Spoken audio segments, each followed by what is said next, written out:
ప్రభునామనకు స్తుతి కలుగునుగాక. దేవుని మహాకృప ప్రభు మరొక తరుణాన్ని నాకు ఇచ్చాడు. ప్రపంచవ్యాప్తంగా ఈ దినాన ప్రభువారి ఈ శిరోశ్రమల దినాల్లో ఈ దినం మట్లాది వారంగా జరుపుకుంటూ ఉన్నారు. మట్లాది ప్రాముఖ్యత ఏంటంటే అనేక పర్యాయాలు తన జీవిత కాలంలో ప్రభువారు యెరూషలేముకు వెళ్ళారు కదా. మొట్టమొదటిసారి ఎప్పుడు వెళ్ళాడు యెరూషలేముకు? 8 రోజుల వయస్సులో తల్లిదండ్రులు తీసుకొని వెళ్ళాడు. అప్పటి నుంచి ప్రతి పండుగకు వెళ్ళేవారు. పస్కా పండుగ యెరూషలేముకు వెళ్ళేవారు. 12 ఏళ్ల వయస్సులో నజరేతు నుండి బయలుదేరి వెళ్ళి తల్లిదండ్రుల పాటుగా దేవాలయంలో కూర్చొని శాస్త్రులతో తర్కిస్తూ ఉన్నాడు. ప్రభు వారితో కూడా ఉన్నారని తల్లిదండ్రులు తలంచి భోజన ప్రయాణం వెళ్ళిన తర్వాత ఆయనకి నిబంధన ఎదుర్కొని తిరిగి వస్తే ఎక్కడ ఉన్నాడు? ఆయన దేవాలయంలో, యెరూషలేము దేవాలయంలో మాట్లాడుతూ ఉన్నాడు. నేను నా తండ్రి పని మీద ఉండవద్దా అని తల్లితో చెప్పిన మాటలు. ఇక తదుపరి గమనిస్తే యూదులు ప్రతి పస్కా పండుగకు యెరూషలేము దాదాపుగా ఆ పండుగ దిన 20 లక్షల మంది కూడుకుంటారు అక్కడ యెరూషలేములో. ఆయన వాడుకది ఆలయానికి పోవటం, యెరూషలేము వెళ్ళటం. ఇక పరిచర్య సమయానికి కూడాను ఆ 3 సంవత్సరాలకు కూడాను అనేక పర్యాయములు యెరూషలేముకు వెళ్ళాడు. కానీ ఈ దినమున ఆయన యొక్క ప్రయాణంలో ఒక ప్రత్యేకత. ఏంటి ఆ ప్రత్యేకత అంటే ప్రతిసారి ఆయన మరుగు చేయబడ్డాడు. ఎప్పుడు వస్తాడో ఎప్పుడు వెళ్తాడో కూడా ఎవరికి తెలియదు. అంతకు ముందైతే అడుగుతారు ఒక పస్కా పండుగకి ఆయన రాడా అని వెతికారు ప్రజలు ఆయన కోసం. కానీ ఈసారి ప్రవచనాల నెరవేర్పు, కాలము సమీపమైంది, తన మరణము సమీపించింది. వెళ్ళే ముందుగానే శిష్యులతో చెప్పాడు, ఇదిగో మనం యెరూషలేము వెళుతున్నాం, అక్కడ మనిషి కుమారుని హింసించి సిల్లు వేసి చంపుతారు, 3వ దినం తిరిగి లేస్తానని ముందుగానే చెప్పాడు. ఎవరైనా సరే ఒకవేళ ఇదిగో పలానా చోటానికి మరణం ఉంది అంటే వెళతామండి అక్కడికి? చెప్పండి, ఎవరైనా వెళతారా? పలానా చోటానికి మరణం ఉంది, నువ్వు చస్తావు అని తెలిస్తే కలలో కూడా అక్కడికి పోవటానికి ఇష్టపడం. వాస్తవమే కదా? మరి ఆత్మీయ జీవితంలో తీసుకుంటే ఎందుకు మనం వెంటాడుతున్నాం, మరణాన్ని వెంటాడుతున్నాం మనం మన క్రియల ద్వారా, పాపం ద్వారా కదా. మనం ఈ మరణమే చూస్తున్నాము కానీ అసలైన మరణాన్ని చూడట్లేదు. ఈ మరణాన్ని తెప్పించుకోవడానికి ఎన్ని పనులైనా చేస్తాం ఎక్కువకాలం బతకాలని. ప్రభు ఎప్పుడు అధైర్య పడలేదు, ధైర్యంగా ఎదుర్కొన్నాడు ఈ మరణాన్ని కదా. ఎందుకంటే ఆయన వచ్చిందే అందుకోసం. ఆయన మరణము ద్వారా, ఆయన రక్తము ద్వారా లోకానికి పాపక్షోభణ కలగాలి. దేవుడిచ్చిన వాగ్దానము నెరవేర్చుటకే ప్రభు వచ్చాడు. మన వాక్యంలో చూస్తే పదే పదే జ్ఞాపకం చేస్తున్నాను, ప్రభువారి పుట్టుక, ఆయన జీవితము, బోధలు ప్రతిదీ కూడా ఆయన పుట్టక మునిపే 100 సంవత్సరాలకు ముందుగా ప్రవక్తల ద్వారా చెప్పబడింది. ఈ సంఘటన కూడాను జకర్యా గ్రంథములో 9వ అధ్యాయము 9వ వచనం చూద్దాం. దయతో తీయండి. సియోను నివాసులారా బహుగా సంతోషించుడి, యెరూషలేము నివాసులారా నీ రాజు నీతిపరుడును, రక్షణ గలవాడును, దీనుడనై గాడిద పిల్లని నీ యొద్దకు వచ్చుచున్నాడు. చాలు. ఎవరు చెప్పారు ఇది? జకర్యా గారి ద్వారా యేసు క్రీస్తు ప్రభువారి జీవితంలోని ప్రవచనాన్ని ముందుగా దేవుడు బయలుపరిచాడు. ప్రభు జీవితం అంతా ఒక టైం టేబుల్ అంతే. ఎప్పుడు ఏం చేయాలో అందుకే శివులు వేలాడుతూ కూడా లేఖనాలను జ్ఞాపకం చేసుకొని లేఖనం నెరవేర్చుగా దప్పికొనుచున్న ఆయన మాట పలికాడు. తర్వాత పరీక్షించుకొని తన గురించి లేఖనాన్ని నెరవేరాయని గుర్తు చేసుకొని చివరిగా సమాప్తమైన మాట కూడా పలికాడు. లేఖనముల నెరవేర్పు, దేవుని మాటలలో వాక్యములో ఏ ఒక్కటి కూడా తప్పిపోదు. ఎన్నో పర్యాయాలు విషయంకి వెళ్ళాడు, కానీ ఈసారి ఈ ప్రయాణము ప్రత్యేకమైనది. మనము లోకాస్వార్త ఇస్తున్నాం. 4 వచనాలు చదివాం కానీ 4 భాగాలు చదివాం కానీ లోకాస్వార్తలో నుంచి మనం చదవబోతున్నాం. ముందుగా శ్రమల వారం గురించి కొద్దిగా మాట జ్ఞాపకం చేస్తాను. శుక్రవారం నుంచి మొదలైందమ్మా. శుక్రవారం నుంచి శుక్రవారం వరకు కూడా యోహాను సువార్త 12:1 చూడదేతో. యోహాను సువార్త 12:1. కాబట్టి యేసు తాను మృతుల నుండి లేపిన లాజరు బేతనియకు పస్కా పండుగకు 6 దినముల ముందుగా వచ్చెను. చాలు, దాదాపుగా శుక్రవారం అంటే మొన్నటి దినాన ఆయన బేతనియకు చేరుకున్నారు. అక్కడ ఖరీదైన అత్తరుతో మరి ఆయన పాదాలు అభిషేకించింది. ఈ క్రియ పరువు పట్ల మరికొన్నటువంటి ఆరాధన భక్తిని ఆయన ఎలా సేవించాలో జ్ఞాపకం చేస్తూ ఉంది. ఇక సబ్బాతు అనగా శనివారం మనం ప్రార్థన చేస్తాం. ఏమని?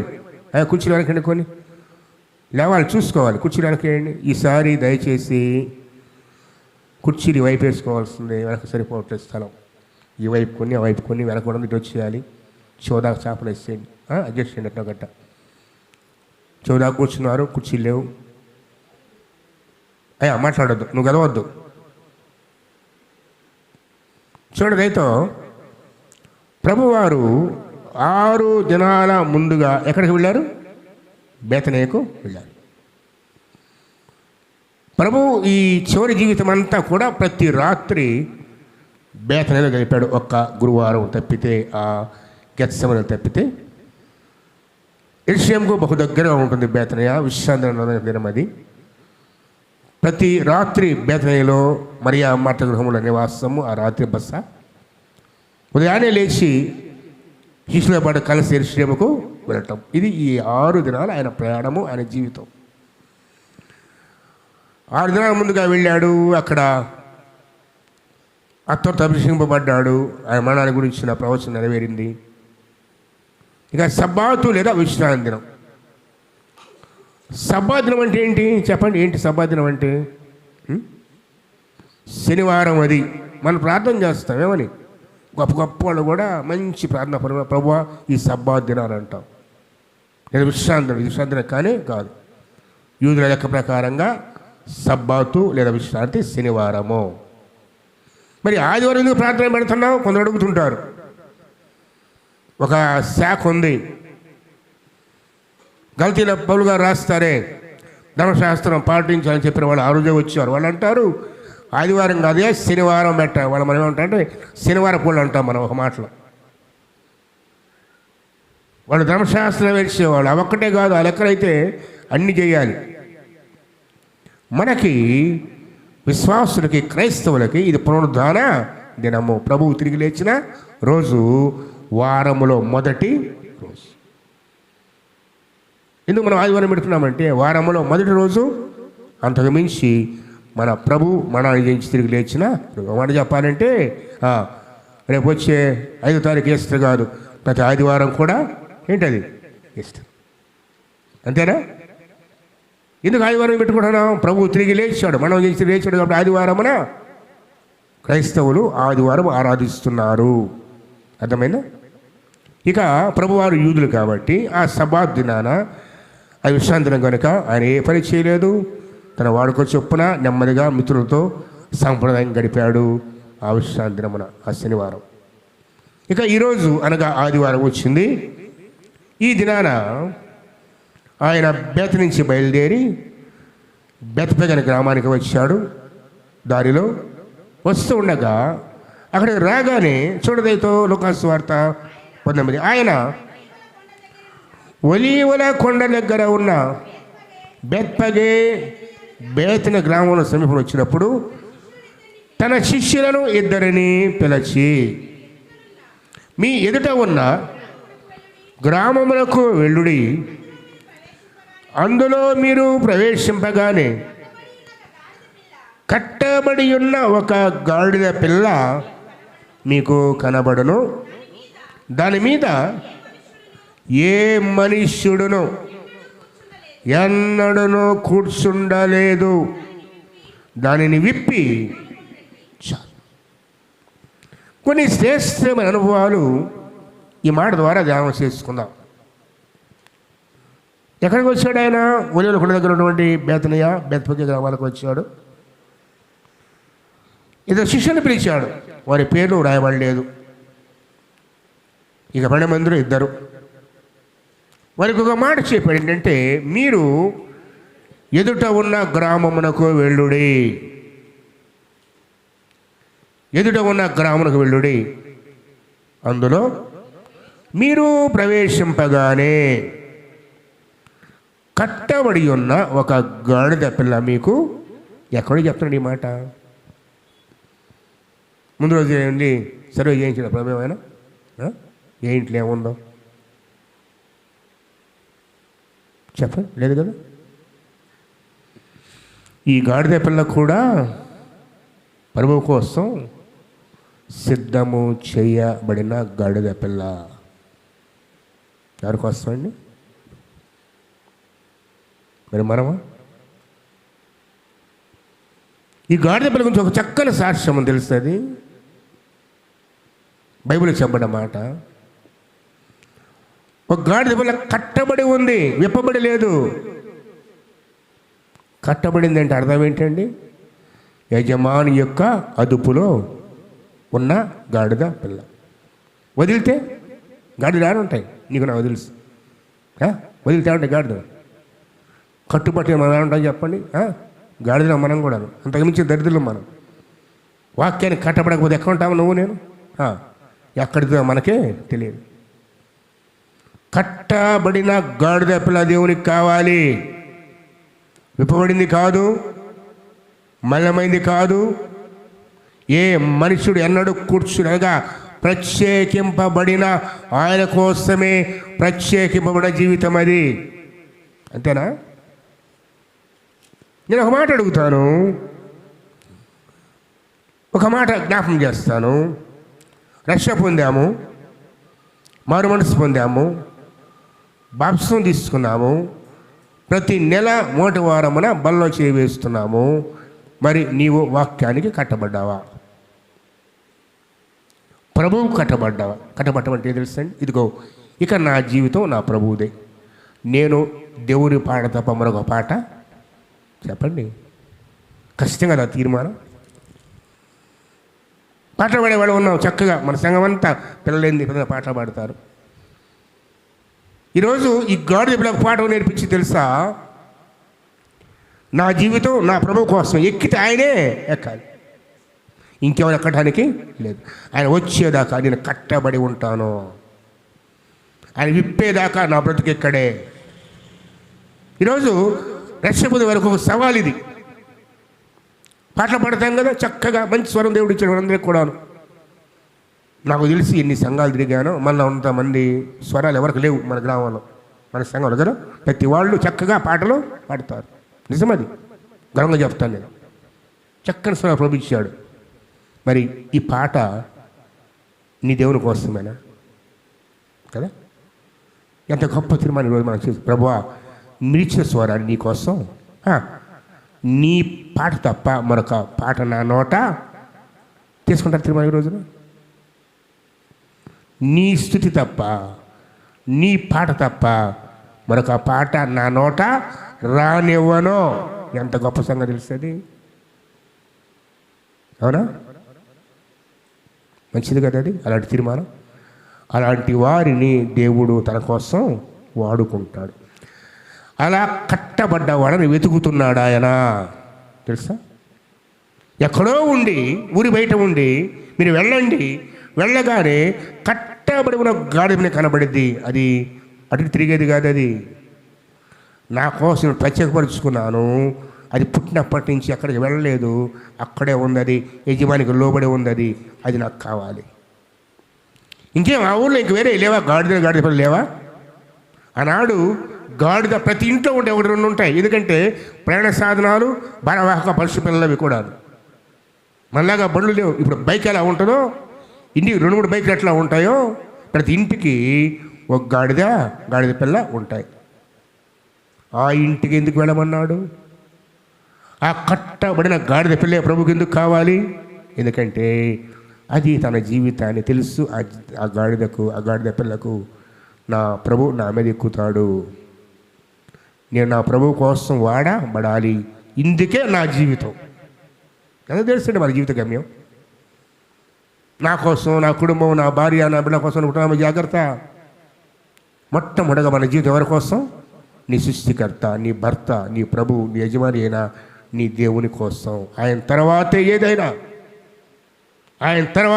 ఈ రోజున మన జీవితాల్లో ఈ తీర్మానం ఉంటే ఎంత శ్రేష్టమో కదా. ప్రభువా, నా స్వరం నీ కోసమే, నేను కట్టబడతానే నీకు. ప్రభు పిలిచాడు, శిష్యులిద్దరు పిలిచాడు, వెళ్ళండి. వెళ్ళగానే ఇదిగో మీరు ప్రవేశింపగానే కట్టబడిన గాడిద పిల్ల కనబడుతుంది.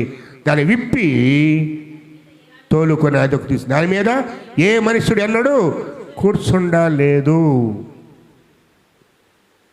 మరొక మాట, తల్లి అయిన మరియా ఎందుకనుకున్నాడు ప్రభు ఆమెని? ఎంతమంది కన్యలు లేరు ఆ కాలంలో కదా? ఎంతమంది కన్యలు లేరు? వాక్యానుసారముగా మరియని ఎందుకు ఎన్నుకున్నాడు? యూదా గోత్రములో వంశీ కన్యలు లేరా? అనాది సంకల్పంలో ఆమెను ఎన్నుకున్న ప్రభు ఆమెను కాపాడుతూ వచ్చాడు. అందుకే ఆమె గురించి ఆమె కన్యక, ఏ పురుషుడు ఆమెను కొనలేదు. ఎందుకు రాసిన మాట? ఆ ప్రభు కోసం ఎదురు చూస్తుంది. వ్యభిచారం అనగానే మనం అంటాం, తినటమే కాదు. ప్రభు చెప్తున్నాడు, ఒక స్త్రీని మోహపు చూపుతో చూచే ప్రతి వాడు అప్పుడే తన హృదయమందు వ్యభిచారం చేస్తాడు. ఎవరు చెప్పిన మాట అది? అనగా కన్యక అంటే ఎందుకు మరియు ప్రభు ఎన్నుకున్నాడు అంటే, తలంపులలో కూడా చెడు ఆలోచన రాకుండా తన జీవితాన్ని ప్రభువు కోసం భద్రం చేసుకుంది కాదంటారు? ఎందుకు బరి దగ్గరికి దూతం పోతారు? దయాప్రాప్తురాలా ఎందుకైంది ఆమె? యేసు క్రీస్తు ప్రభువులోకి రావడానికి ఆమెను మాత్రం ఎందుకు ఎన్నుకున్నాడు? ప్రభువుకు కావాలి, మరియ ప్రభువుకు కావాలి. భద్రము చేయబడింది. తన కన్యాత్వాన్ని భద్రం చేసుకుంది, తన హృదయాన్ని భద్రం చేసుకుంది. ఆయన కోసం ఎదురు చూస్తుంది. హృదయాలు చూసే దేవుడు పేరు పెట్టి పిలిచితో తను పంపి ప్రత్యేకకి ఇవ్వగానే మారు మాట్లాడలేదండి. ఒప్పుకుందా లేదా? ప్రభు చిత్తము జరుగును గాక. ఎన్నున్నాయి ఇలా బైబిల్లో ప్రభు కోసం ఏర్పాటు చేయబడ్డవి. మరి మన జీవితాలు చూస్తే చివర దేవుని స్థానము జాగ్రత్త. ఇది ప్రభు మాట్లాడుతూ ఉన్నాడు. ఒక గాడిదకున్న జ్ఞానం మనకు లేకుండా పోతుంది.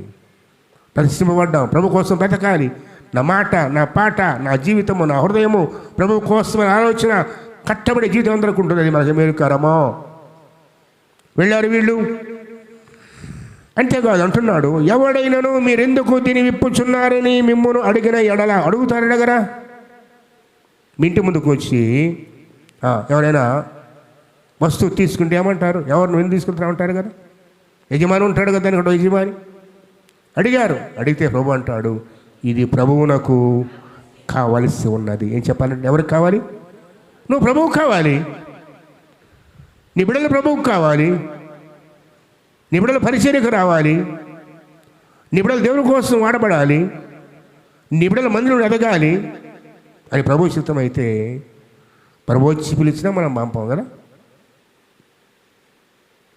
ఆ గాడిద పిల్ల ఖరీదైంది కదా. వచ్చి విప్పుతున్నారు. ప్రభు అంటున్నాడు, అడుగుతారు మిమ్మల్ని, ఎందుకు విప్పుతున్నారు అంటారు. చెప్పండి, ఏమని చెప్పాలి? ఇది ప్రభువుకి కావాలి. ప్రభువుకి కావాలి అంటే ఎవరు వాడు ఏమైనా ఉంటాడా? చెప్పండి. ఉన్నారు, ఎందుకు లేరు? ఒక ధనవంతుడు వచ్చాడు, వచ్చి అయ్యా నిజం మొదలు నేనేం చేయమంటావు అన్నాడు. పో ఆజ్ఞలు పాటించు. ఏం చెప్పాడు ఆయన? ఈ ఆజ్ఞలు ధర్మశాస్త్రం ఆజ్ఞలు చెప్పుకొచ్చాడు. నేను బాల్యం నుంచే పాటిస్తున్నాను ప్రభు చెప్పాడు. అతను ప్రేమించి నీకు ఇంకా ఒకటి కొద్దుగా ఉంది, నీ వెళ్ళి నీ ఆస్తిని అమ్మి బెదలకిచ్చి నువ్వు వచ్చి నన్ను వెంబడించు. వచ్చాడా? ఇచ్చాడా? మిక్కిలి వ్యసనపడుచు వెళ్ళిపోయాను. ఇచ్చేవారు ఉన్నారు, ఎవరి వారు ఉన్నారు. సమర్పించేవాళ్ళు ఉన్నారు, సమర్పణ లేని వారు కూడా ఉన్నారు. ఈరోజు నువ్వే గుంపు ఆలోచించి ఒకసారి. మట్లాది వారి రోజున ప్రభువును మాత్రమే కాదు, సహాయపడే వాళ్ళందరూ జ్ఞాపకం చేసుకోవాలి. ధన్యమయ్యాయి వారి జీవితాలు. ఆ భారవాహక పశుక జీవితం ధన్యమైంది. ఎవరు ఏ విషయం ఎక్కలేదు, ప్రభు కోసం కట్టబడింది. అది విడిపించుకొని పోవాలని కోరుకోలేదు. స్నేహితులు ఉన్నారనుకోండి, మరి ఏమైనా బిడ్డల జ్ఞాపకం చేస్తాను. స్నేహితులతో పోటీ పడతాం. దేంట్లో? బట్టలైనా, అలంకరణ అయినా, ఫ్రెండ్స్తో పోటీ మనకు కదా. అయ్యో ఇలాంటి నేను వేయకూడదని ఇప్పుడు ఆలోచన వస్తే చెప్పండి. మీ పిల్లలకి ఇలా వేయకూడదని ఆలోచన మీకు ఇప్పుడు వస్తా? ఒకసారి ఆలోచించు. చిన్నపిల్లలైనా సరే, ఆడపిల్లలకి పరిమాణ బట్టలు సొమ్ముతూ ఉంటారే, ఒక్కసారైనా అరే ఇది తప్పు, ఇది కరెక్ట్ కాదు, విశ్వాసంగా ఇలా వేయకూడదని ఆలోచన ఎప్పుడు వస్తా మీకు? చెప్పండి ఒక్కసారి, ఆలోచన ఒక్కసారి. తల్లికైనా తండ్రికైనా జాగ్రత్త. మనం ప్రత్యేకింపబడ్డ వాళ్ళము. ప్రభు దృష్టిలో మనం ప్రత్యేకం. మన జీవితం వేరుగా ఉంటుంది. మన మాటలు, మన ఆలోచన, మన విధానము, మన వస్త్రధారణ అవన్నీ ప్రత్యేకం. అందరితో, లోకంతో కాదు. ఇది లోకంతో కలిసిపోయే కావు. నువ్వు ప్రభువుకు కావాలి. నువ్వు ప్రభు సొత్తు. ఆయన కోసం బ్రతకాలి. ఇప్పుడు నీ కుటుంబం ఆయన కోసం పెంచాలి. ఎవరు ఏమంటాడు? నేను, నా ఇంటి వారు యెహోవాను. ఇంటివారంటే ఎవరెవరో చెప్పండి. ఇంకా ఇంటివారంటే భార్య, బిడ్డలు. ఈరోజు నువ్వేమంటావు? నా బ్రతుకు నాది, వాళ్ళ బతుకు ఇదా భక్తి అంటే? నా ఇష్టం వచ్చి నేను ఉంటాను, వాళ్ళ పట్టుకు వాళ్ళు ఉంటారు. ఇదా భక్తి అంటే? కాదు కదా. నేను, నా ఇంటివారు. ఇంటివారంటే బిడ్డలు, భార్య, భర్త, అన్నదమ్ములు, అక్క చెల్లెళ్ళు, తల్లిదండ్రులు అందరూ కలిసి కుటుంబాలతో సేవించిన భక్తి అది. ఆ భక్తిని కోరుతున్నాడు. నీ పని తిరుగుతూ ఉంటే వాళ్ళ పట్టుకు వాళ్ళు ఏమవుతారు? అందుకే ప్రభు అంటున్నాడు, కట్టబడాలి, వాక్యానికి కట్టబడాలి. ఈ ప్రభుకు కావాలి అంటే, ఈ గాడిద నేను అనుకుంటాను అన్నీ తిరుగుతుంటాయి కదండి, అవి కూడా మాట్లాడుకోవా? మేకలు, గాడిదలు వాడి భాష వాడుకుంటుందిగా. కోళ్ళు వాడి భాష వాడుకుంటుంది. శవులే మాట్లాడతాయి కదండి. ఒక్కోసారి బియ్యం కనపడితే పోయి గసగుస మాట్లాడుకుంటాయి కదా. పోయి చూసారా, అన్ని లైన్లు కట్టి పోయి ఆ చక్కెర బియ్యం తెచ్చి ఎలా పెట్టుకుంటాయి. చెప్పుకున్నాయి, వాడి భాష వాడుకుంది, మనకు తెలియదు కానీ. అలాగే అవి చెప్పుకుంటాయి. నేను పలానా చోటుకు పోయాను, ప్రక్కలు చెప్పవా, ఆడ తిన్నాం, పచ్చిపోయిన తిరిగాం చెప్తే, నాకు ఆ జీవితం వద్దు. నా ప్రభు వచ్చేదాకా, నా ప్రభు పిలిచేదాకా నేను కట్టబడి ఉండాలి. కట్టబడి ఉండడం కష్టమా సులభమా? చుట్టుపక్కల వాళ్ళందరూ హ్యాపీగా తిరుగుతుంటారండి. సినిమాలు, షికార్లు, పార్టీలు, హోటళ్ళని. నీకు మనసులో ఆలోచన వచ్చింది కదా, నేను కూడా అలా ఉంటే బాగుండు. వస్తారాదా? కట్టబడి ఉంటే, వాక్యం కట్టబడితే కుదరదు, నా దేవుడు ఒప్పుకోడు, నా దేవుడికి ఇష్టం కాదు. వస్తా ఆలోచన. స్కూళ్ళకి పోతా పిల్లల్ని చూస్తున్నా, 7 జళ్ళు ఉంటాయి. ఎవరిలాగా? ఒక తల్లి ఉంది. ఎవరు? ఢిల్లీలో. ఎవరండి? ఢిల్లీలో మించిపోతున్నారు ఇప్పుడు పిల్లలకి. తల్లులు దగ్గరుండి వేస్తారు. పరీక్షలో కూడా ఇదే. ఆ టైం అనిస్తే పరీక్షలకి గంట వేయాలి. జడలకు పిల్లలకి, ఆడపిల్లలకి అవసరం అది. ఎలాంటి బట్టి వస్తుంది? స్కూల్కి పోతారు, అదో అవుతాను మీకు పిల్లలు. చెప్పండి. మాట కష్టంగా ఉంటుంది కానీ పరీక్షించుకోండి ఒకసారి. బిడ్డలకు కూడా మాదిరిగా పెరగాలి, బిడ్డల మాదిరిగా పెంచాలి. ఇదిగో మనకిది తగదు, తల్లుతో సరిపోద్దుగా. జల్లో జడ ఎంత ఏమిటి చెప్పండి. పరీక్ష మళ్ళీ ఆ రోజు చదువుకొని చదవరు మళ్ళీ ఎంత ఏమిటి జడ. అందుకే వాక్యం ఉంది, జడలు అల్లుకొనుటాయి అనే మాట అన్న. అందుకే వరకు కాదు, జడలు అల్లుకొనుట, జడ కాదు జడలు. జడ వేరు, జడలంటే 1కి 4. ఇట్లాంటి వాటిలోనే బాగొట్టుకునేది మనం, పిల్లలు పాడు చేసేది.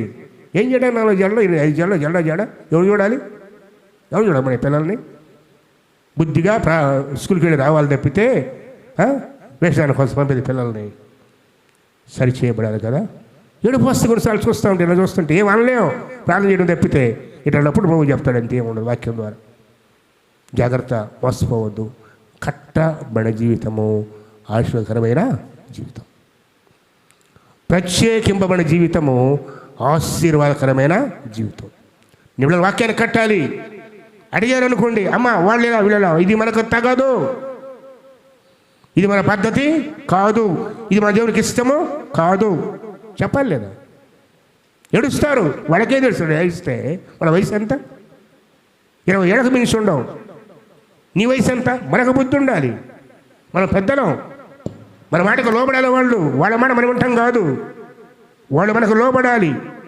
18-19 సంవత్సరాల వయసులో తల్లిదండ్రులకు అయితే చూపితే ఏం చేయాలి వాళ్ళు? నేను అంటాను, నా ఇంట్లో అయితే కాళ్ళు కొడతాను తెలుసా. మళ్ళీ చెప్తాను, నా ఇంట్లో అయితే ఏం చేస్తా తెలుసా అండి? కాళ్ళు కొడతాను. తప్పులేదు. తల్లిదండ్రులకు లోబడాలి, బిడ్డలు గౌరవించాలి. ఒక వయసు వచ్చిందాకా కట్టబడి ఉండాలి. అంతేనే కదా? వదిలేసావనుకోండి, నీకు దొరకరు, ఎవడికి దొరకరు. ఎవరైనా సరే జాగ్రత్త పిల్లల విషయంలో. అందుకే కట్టబడిన జీవితాలు. ఆ గాడిద పిల్ల కట్టబడి ఉంది. ఎప్పుడో తెలుసా?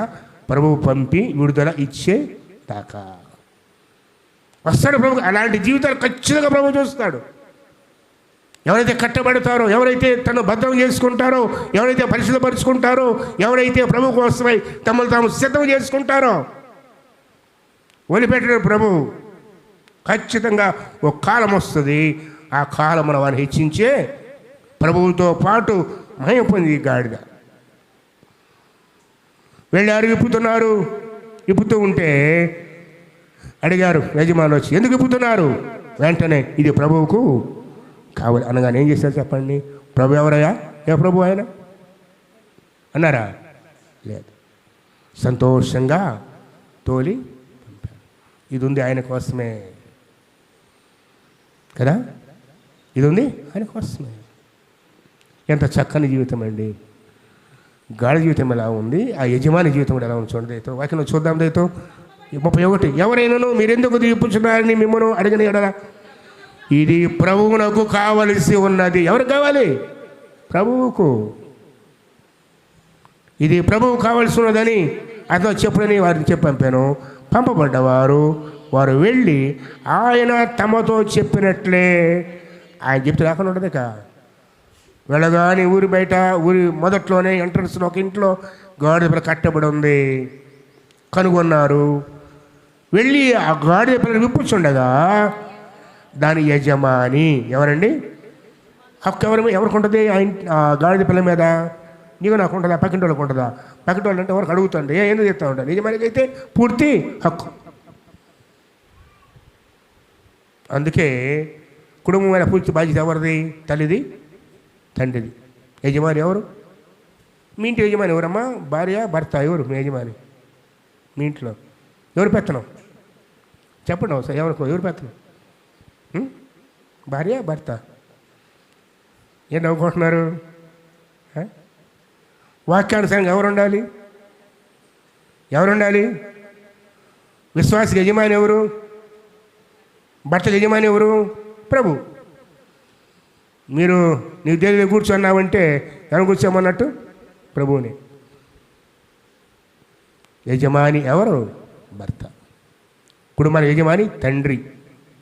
కరెక్టే కాదా? ఇక్కడ కూడా యజమాని అడుగుతున్నాడు, ఏమని? ఎందుకు విప్పుచున్నారు? వదిలేదండి యజమాని. తన గాడు ఎవరు విప్పుతుంటే ఊరుకుంటారా? నీ కుటుంబం జరిగిన వస్తే ఊరుకుంటామని ఊరుకో కదా. నీ బిడ్డలు జరిగిన వస్తే ఊరుకుంటామని ఊరుకో కదా. ఎందుకంటే నీ బాధ్యత. గాడిద విప్పుతుంటేనే వచ్చాడు. వచ్చి ఎందుకు విప్పుతున్నామని అడిగాడు. అడిగితే ఏమన్నాడు వారు? ఆ గాడిద పల్లి కూర్చుండగా దాని యజమాను, మీరు గాడిద పిల్లని ఎందుకు విప్పుచున్నారని వారు అడిగిరి. అందుకు వారు, ఇది ప్రభువునకు కావలసి ఉన్నది. ఎవరికి కావాలండి? ప్రభుకి. ఎంత చక్కని మాట కదా. ప్రభుకి కావాలంటే ఇచ్చేస్తావా? నువ్వేమని అడిగితే ప్రభు ఆ మనసు నీకుందా? ఓ భేద విధానాలను జ్ఞాపకం చేసుకుందాం. ప్రభు చెప్పాడు కదండి. ప్రభు వారు విషయంకి వెళ్ళి ఒకసారి మందిరంలో కూర్చొని ఉంటే కూర్చోవడం కూడా ఎక్కడంటే కానుకల పెట్టె దగ్గర కూర్చున్నాడు. ఎక్కడండి? కానుకల పెట్టె. కూర్చొని చూస్తూ ఉన్నాడు. శిష్యులు అందరూ కూడా పక్కనే ఉన్నారు. ఎంతోమంది సంచులు తీసుకొచ్చేస్తారండి కదా. దశమ భాగాలు సంచులు తెచ్చి గల్లు అంటున్నాయన్నమాట. ఒక బీద విధవరాలు ఒక్కతే వచ్చి తన గుప్పిలిలో ఉన్న 2 కాసులు తీసి ఆ పెట్టెలో 2 పైసలు లెక్క అనుకోండి. 2 కాసులు 2 పైసలు అనుకోండి. 1000 రూపాయలు ఇచ్చిన వాళ్ళు ఉన్నారు, 10,000 ఇచ్చిన వాళ్ళు ఉన్నారు, బంగారు ఉంగరాలు వేసిన వాళ్ళు ఉన్నారు, దశభాగం వేసిన వాళ్ళు ఉన్నారు. ప్రభు ఈ ఒక్కదాన్నే చూశాడు అని అంటాడు. ఈమె అందరికంటే ఎక్కువ వేసింది అన్నాడు. ఎవరన్నమాట? ప్రభు. శిష్యులు అంటాడు గారు, ఏంటి ప్రభు అలా అంటావు? ఆ వేసింది అంతా 2 కాసులే కదా. ఎలాగంటే ప్రభు అంటాడు, అందరూ తమకున్న సమృద్ధిలో కొంత వేశారు. ఈమె తనకున్నదంతయు తన జీవనమంతా, అంటే ఇక రేపటికి లేదు, రేపటికి ఇకేం లేదు ఆమె దగ్గర. చూశారు దేవుడు ఏం చూస్తాడు? మన కానుకనే కాదు, మన కుటుంబ స్థితిని కూడా ఆయన చూస్తాడు. 10,000 రూపాయల జీతం 100 రూపాయలు ఇస్తే పెద్ద నష్టం కాదు.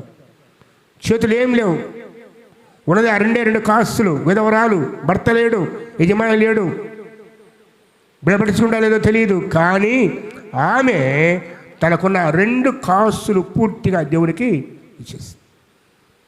ప్రభు అంటాడు, అందరికంటే ఈమె ఎక్కువ విలువైంది ఇచ్చింది. ఇక ఆమెకేమి లేదు. కొన్నిసార్లు మన సంఘం దశమాలు చూసి ఏడుపు వస్తున్నారు. ముసలివాళ్ళు మందుల కొరకు డబ్బులు కూడా ఎత్తి పెట్టుకొని ఆ పెన్షన్ డబ్బుల్లో దశమావ తీసి వేస్తూ ఉంటారు. తెలుసా మీకు? మన తల్లులో ఆ 200, 300 వాళ్ళకి ఎంతో విలువ కదా. మనకు 200 కానీ వాళ్ళకు కదా వారం వాడుకుంటాం దినాలన్నా. మొదటి వారం వచ్చి కానుకేస్తారు ఇక్కడ మందిరంలో. తెలుసు నాకు. వారి ఫలాన్ని పోగొట్టుకుంటారా? లేదు కదా. ఎవరు చూస్తారు అవన్నీ కూడా? ప్రభు చూస్తాడు. ఈ గాడిద పిల్ల ఇప్పుడు యజమాని వచ్చి ప్రభు కావాలి అనగానే వెంటనే తీసుకెళ్ళి ప్రభుకి. అయితే ఆయనకన్నా కావాల్సింది ఏముంది? ఇది ఆయన కోసమే ఇచ్చేసారు.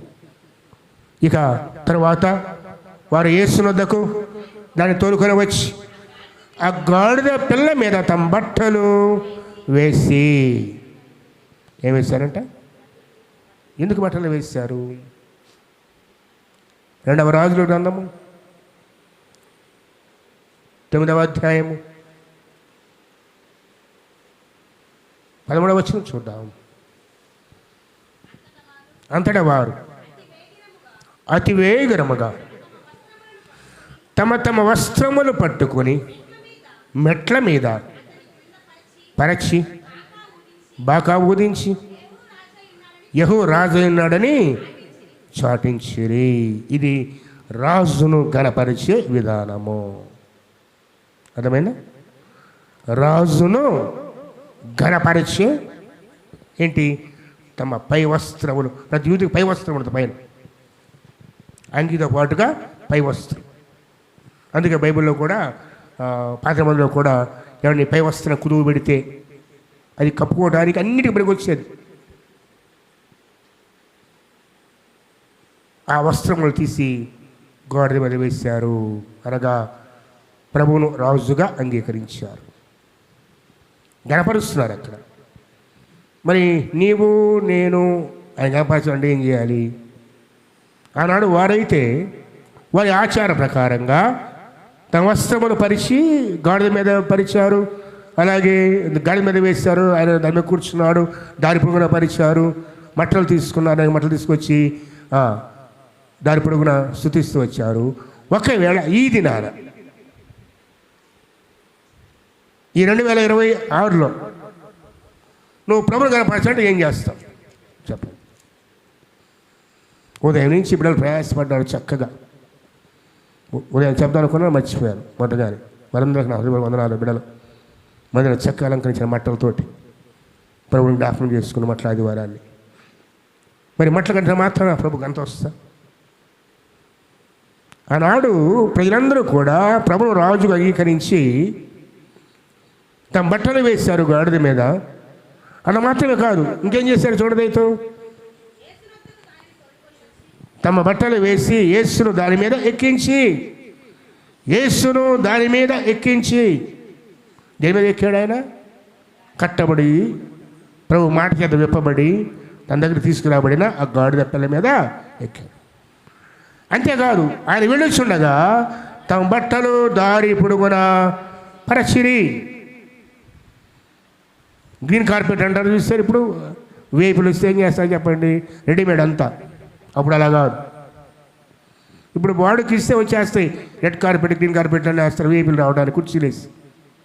ఆనాడైతే తమ బట్టలు పరిచారు, అనగా ప్రభును ఘనపరుస్తూ ఉన్నారు.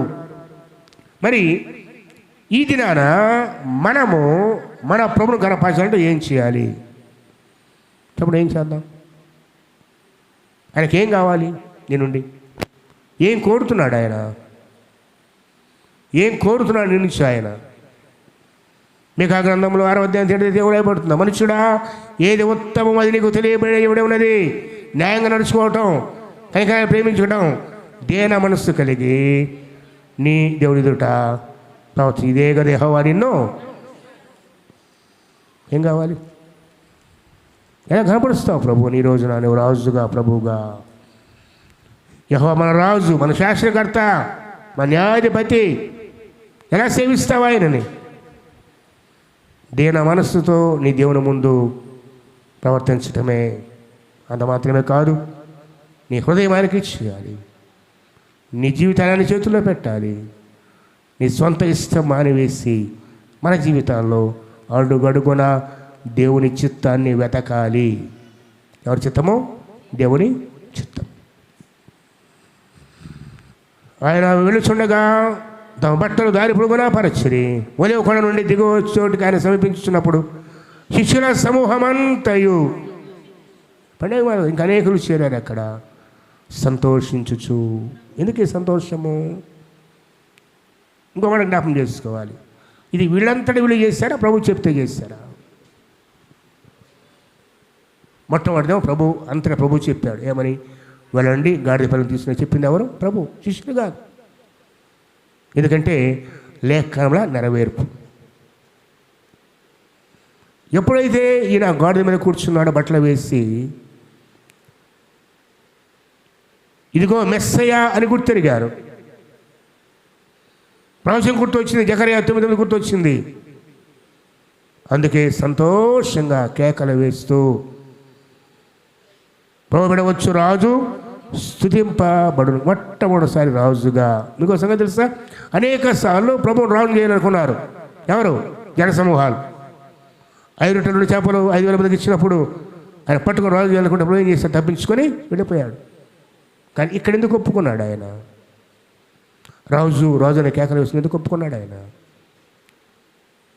ప్రవచనముల నెరవేర్పు. ఈ దినాన ఆయన రాజుగా హెచ్చింపబడాలి. మెస్సయ్య ఈయన అని యెరూషలేము తెలుసుకోవాలి. తెలుసుకుందా యెరూషలేము?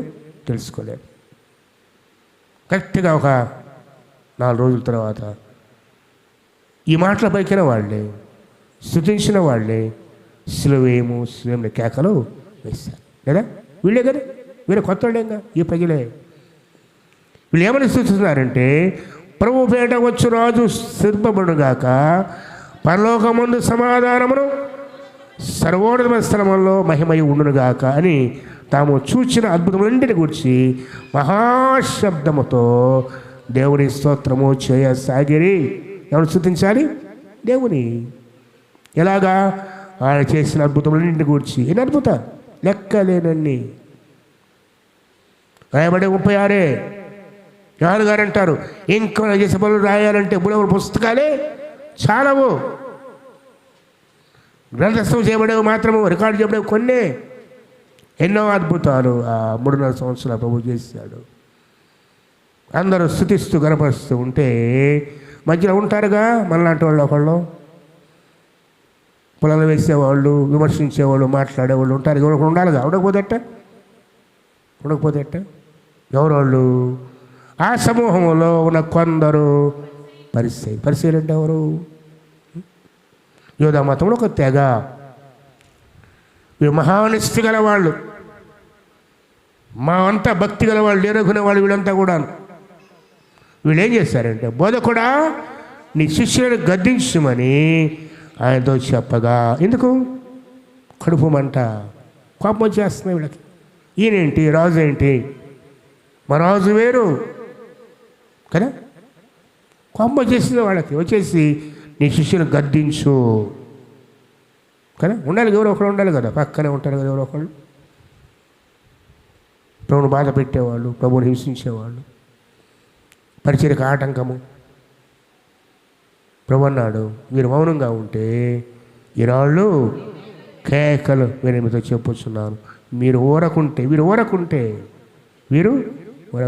ఈ రాళ్ళు కేకలు వేయను. ఇక విషయంకి వచ్చాడు. ఈ చోట ఈ మాట రాయబడింది ఇక్కడ. ఆయన పట్టణం సమీపించినప్పుడు దాన్ని చూచి దాని విషయమై ఏడ్చి. ఎందుకు ఏడుస్తున్నాడు ప్రభు? బైబిల్లో 2 చోట్ల ప్రవేశం కనపడింది. మొట్టమొదటిగా లాజరు సమాధి దగ్గర వేసి కన్నీళ్లు విడిచి. ఇక కన్నీళ్ళు ఇవ్వటం కాదు, దుఃఖము పొంగి పరలింది ఆయనకి. దేని గురించి? యెరూషలేము గురించి. ఆయన పట్టణం సమీపించినప్పుడు దాని చూచి దాని విషయమై ఏడ్చి, నీవును ఈ రోజైనా ఈ దినమందేనంటే ఇదిగో నీ రాజు వచ్చాడు కదా. మరొక మాట, ఆయన గాడిద పిల్ల ఎందుకు ఎన్నుకున్నాడు అంటే, పాత నిబంధనలో అయితే సొలొమోను కానీ వీళ్ళు రాజ్యం అధికారం చేయాలంటే గాడిద పిల్ల ఎక్కి కూర్చునేవాడు. ఇది రోమా సామ్రాజ్యం కదా, గుర్రాలు రథాలు. కానీ ప్రభు గాడిద ఎందుకు ఎన్నుకున్నాడు అంటే, ఈ రాజు దీనుడు తగ్గింపు అని తెలియజేయడానికే ఆయన గాడిద పిల్ల మీద కూర్చున్నాడు. అంతేకాదు పిల్లంతా మెస్సీ కోసం ఎదురు చూస్తూ ఉన్నారు. ఎట్టకేలకు ప్రభు వచ్చాడు, కానీ వీళ్ళు గుర్తించలేదు మెస్సేని, ప్రభువుని మెస్సేగా. అందుకే ప్రభు అంటున్నాడు, ఆయన పట్టణంలోకి వచ్చి సమీపించినప్పుడు దాన్ని చూచి దాని విషయమై ఏడ్చి. కనివ్వటం కాదు, ఏడ్చి. ఎందుకు ఏడుస్తున్నాడు ప్రభు వారు చెప్పండి? మారు మనసు పొందని పట్టణము, ప్రభువును గుర్తిరగని పట్టణము, ప్రభు రాకడ గుర్తిరగని పట్టణం. మన గురించి కూడా ప్రభు ఏడుస్తాడు కొన్నిసార్లు. ఎప్పుడో తెలుసా? మన జ్ఞాపం చేస్తాం. మన శరీరం ఉంది, మన శరీరం, మన బాడీ. ఏలుగు దెబ్బ తగిలిందండి, ఏలుగు ఆడవచ్చుగా చెప్పండి. ఏలుగు ముళ్ళు గుచ్చుకుంది, లేకపోతే ఎవరు ఆడవాలి? నీకంత నొప్పి ఎందుకు? నీ శరీరం అంతా ఎందుకు ఏడుస్తుంది? నీ శరీరం ఎందుకు బాధపడుతుంది? ఒక ఏలొక్కటి ఆడవచ్చుగా. కాడ ముళ్ళు గుచ్చుకుంది, బాధ ఎవరికి? శరీరం అంతటికి బాధ, అంతేనా? జ్వరం వచ్చింది, బాధ ఎవరికి? శరీరం అంతా బాధ. తలనొప్పి చెంచనయే, బాధ ఎవరికి? శరీరమంతా బాధ. అలాగే క్రీస్తు వారి శరీరములో మనమందరము అవయవాలు, అంతేనా? బైబిల్ చెప్పిందే లేదా? కొన్ని పత్రికలు మనందరము అవయవాలు. ఏ ఒక్కరికి దెబ్బ తగిలినా సంఘానికి అంతా. శిరస్సు ఎవరు? ప్రభు. ఆయనకి మరి ఎక్కువ బాధ. కానీ కన్నీరు గార్చేది ఎవరు? శిరస్సులో కళ్ళు ఉండేది ఎక్కడ ఉండేది? గమనించండి ఎంత తేటగా వాక్యం చెప్తుంది. అందుకే ప్రభు అన్నాడు, మీరు క్రీస్తు యొక్క అవయవాలు, మనందరం కూడా ఒక అవయవం ప్రభువుకి. ఏ ఒక్కరు దూరమైన దేవునికి బాధ, ఏ ఒక్కరు తప్పు చేసినా దేవునికి, సంఘమంతటికి బాధ. అది కూడా ఉంటున్నాడు, ఏడుస్తున్నాడు ఆయనండి.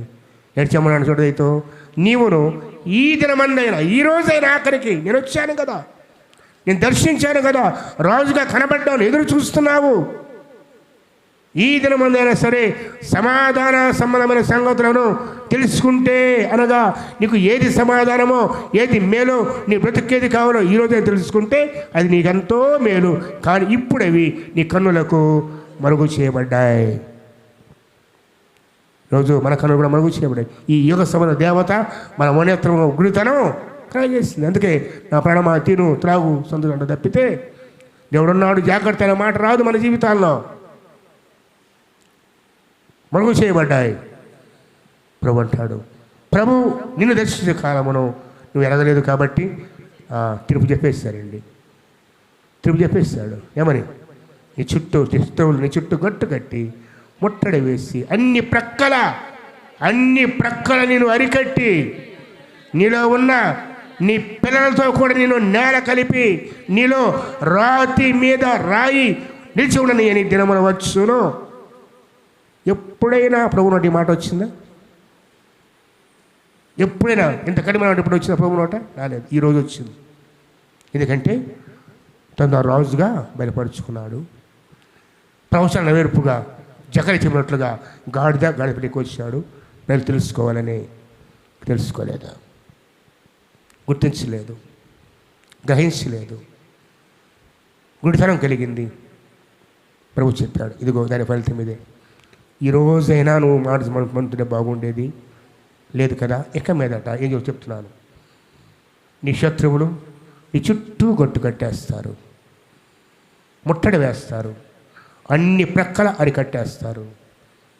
నీలో ఉన్న నీ పిల్లలతో కూడా, అంటే ప్రజలను నేల కలిపేసి నీలో రాతి మీద రాయి ఉండనియని దినములు.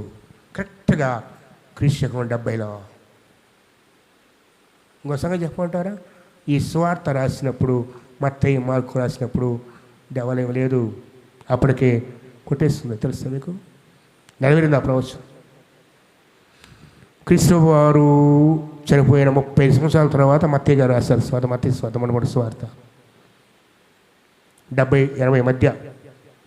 అప్పటికి టైటస్ చక్రవర్తి వచ్చాడు, దండు కట్టాడు, ఏ విషయం నేలమట్టమైపోయింది. ప్రభు మాట నెరవేరింది. ఆయన మాట ఒక్కడు కూడా తప్పి పోదు. ఆయన ప్రేమ మారదు, ఆయన క్షమాపణ మారదు, ఆయన కోపం కూడా ఎవడు ఆర్పివేయజాలని కోపం. అది త్వరగా కోపించడు, అవకాశం ఇస్తాడు. ఇక ఇదిగో చివరికి ఇన్నేళ్ళు ప్రకటించి 3 సంవత్సరాలు అద్భుతాలు చేసి కూడాను చివరి దినములో ప్రభు చెబుతున్నాడు, ఈరోజు కూడా నువ్వు నా ప్రేమ లేదు కాబట్టి, నాకు గుర్తులేదు కాబట్టి ఇది శిక్ష. ఇది ఆదివారం రోజున యెరూషలేములో జరిగిన సంఘటన. దీని నుంచి మనం నేర్చుకొస్తే పాఠాలు మరోసారి గుర్తు చేస్తాను. నువ్వు ప్రభువుకు కావాలి, నువ్వు ప్రభు కోసం వాడబాలంటే నీ జీవితం కట్టబడి ఉండాలి.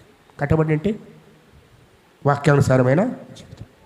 ఇది చేయాలి, ఇది ముట్టాలి, ఇది తినాలి, ఇది చూడాలి. ప్రభు చెబితే బుధవారమున వచ్చాక్రమం ఇచ్చాడు. ఏంటంటే క్రైస్తవ నియమాలు, పాత నిబంధన, క్రొత్త నిబంధన. పాత నిబంధనలో కొన్ని ఉన్నాయి కదా, మీరు ఇది తినకూడదు, ఇది అపవిత్రం, లేవి కాలంలో కానీ వాక్యం చెప్పిన ఇశ్రాయేలుకి. మరి క్రొత్త నిబంధనలో మనం అన్వయించుకోవాలి విశ్వాసులుగా. నేర్చుకుందాం వచ్చే బుధవారం నుంచి. ఏముంది, రేపు ఎస్ అయిపోయింది అనుకోండి, వచ్చే బుధవారం 5 అంటే 9వ తారీఖు నుంచి వచ్చి ధ్యానం చేద్దాం. క్రైస్తవ నియమాలు ఎలా పాత నిబంధన కొత్తమైన సమర్పించుకొని ఎలా బ్రతకాలో నేర్చుకోబోతున్నాం.